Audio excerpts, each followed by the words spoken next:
Alexa, play Send Me Radio. Welcome to Send Me Radio.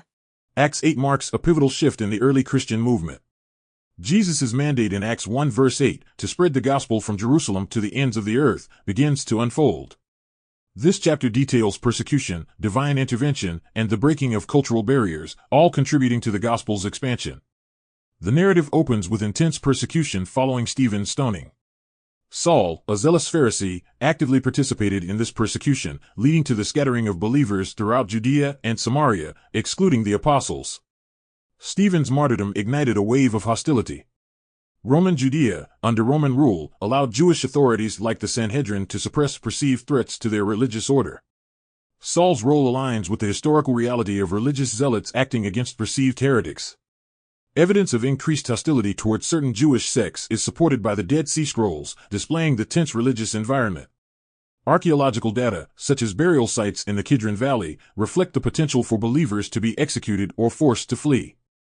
What appeared to be a setback, persecution, became the catalyst for the gospel's dissemination beyond Jerusalem. Philip traveled to Samaria, preaching Christ and performing miracles, resulting in widespread conversions. Samaritans were descendants of Israelites who intermarried with Assyrians, creating a cultural and religious divide with Jews. They possessed their own version of the Pentateuch and worshipped on Mount Gerizim, further separating them from Jewish traditions. John 4 verse 9 illustrates the deep-seated animosity between Jews and Samaritans. Excavations at Sebaste reveal Herodian-era structures, indicating Samaria's significance. The ruins of the Samaritan temple on Mount Gerizim confirm their distinct religious practices. Philip's ministry broke down long-standing ethnic and religious barriers. The laying on of hands by the apostles signified the Samaritans' full inclusion in the Christian community. Simon, a sorcerer, was amazed by Philip's miracles and attempted to purchase the power to impart the Holy Spirit.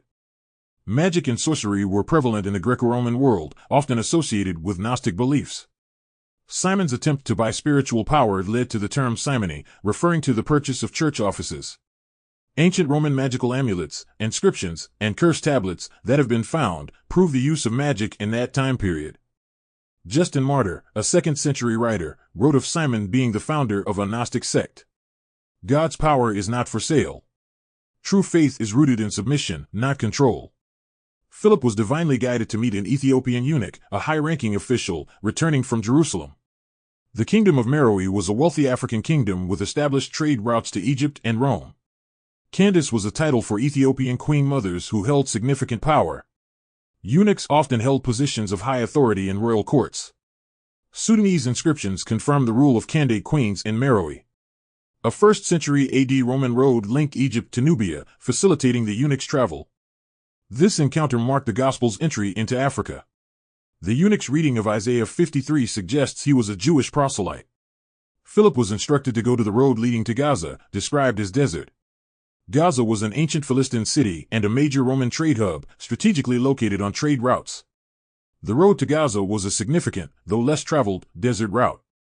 Excavations in modern Gaza have revealed Roman roads, structures, and inscriptions, confirming its importance.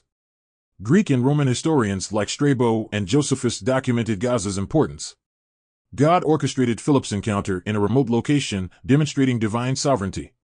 The desert road was likely a less traveled route, and the eunuch, a traveler, would have been on the road. God used persecution to advance the gospel. Philip was directed by the Spirit. The message transcended cultural and ethnic boundaries. Thank you for listening to Send Me Radio. Acts 8 Visit us on the demonstrates web, that the gospel breaks down barriers. Persecution can lead to growth, and the